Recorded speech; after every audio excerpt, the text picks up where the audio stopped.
Bonjour, comment ça va aujourd'hui? Je vous retrouve pour une nouvelle vidéo, cette fois-ci sur le pronom en. C'est un pronom objet qui est utilisé pour éviter les répétitions.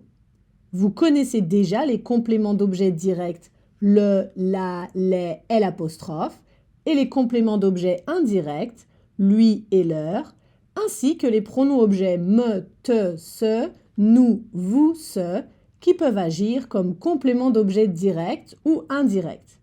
If you need a refresher, I recommend that you go watch the other 2 videos on that topic. The links are in the description. Donc, le pronom en. Tout d'abord, il est neutre, c'est-à-dire qu'il ne change pas de forme au féminin ou au pluriel. De plus, il fait référence à quelque chose qui a déjà été mentionné et on l'utilise pour éviter la répétition. Enfin, il remplace de plus un nom ou de plus un infinitif. Regardons ça de plus près avec des exemples. Le pronom en peut donc remplacer un nom précédé d'un article défini ou d'un partitif. Tu as acheté des pommes? Oui, j'en ai acheté 1 kilo. Did you buy any apples? Yes, I bought 1 kilo of them. Il reste du pain? Oui, il en reste une demi-baguette. Is there any bread left? Yes, there is 1/2 baguette left. Est-ce que tu as une fille? Non, je n'en ai pas. Oui, j'en ai une. Do you have a daughter?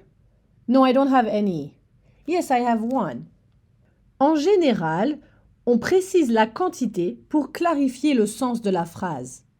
Si en anglais il est optionnel, il est obligatoire en français. Combien de croissants voulez-vous? J'en veux 3. I want 3 of them.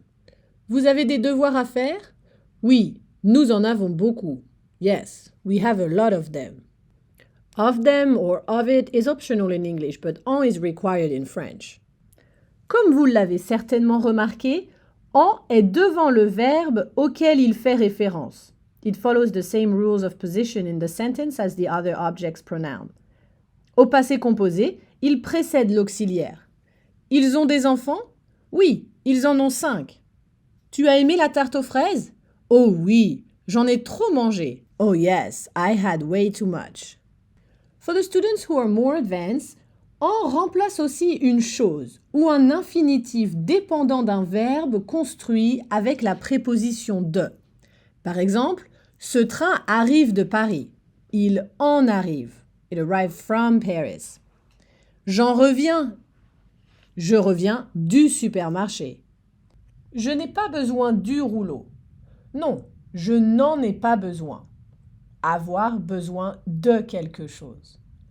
Vous vous servez souvent de votre portable? Oh oui, je m'en sers constamment.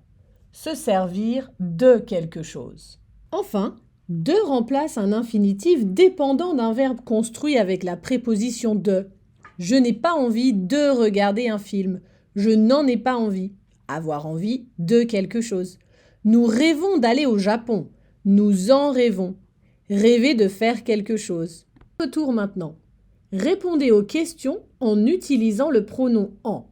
I'll post the answers in the chat. Voilà, c'est tout pour aujourd'hui. Merci et à bientôt.